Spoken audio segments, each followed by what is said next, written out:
நெய்தல். நெய்தல்னா என்னது?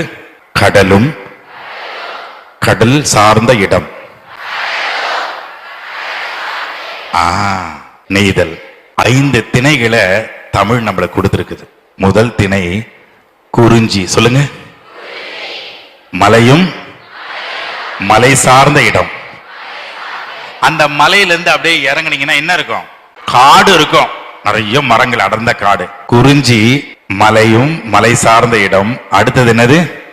முல்லை காடும் காடு சார்ந்த இடம். காட்டு நல்ல மரங்கள் குளிர்வித்து அப்படியே மழையை வர வச்சா அதை சார்ந்து இருப்பது மருதம். வயலும் வயல் சார்ந்த இடம். இன்னும் கொஞ்சம் இறங்கி வந்தன்னா கடல்ல இருந்து நீர் சூரியன் மூலமா ஆவியாகி மேல போய் காடுல இருக்கிற மரங்கள் குளிர்வான காத்தை கொடுத்து தான் வருது மழை.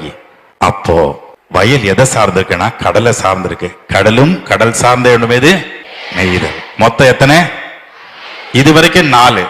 இந்த 4 இல்லைன்னா அது பாலைவனம், வெறும் மண்ணு தான் இருக்கும், மணல் தான்.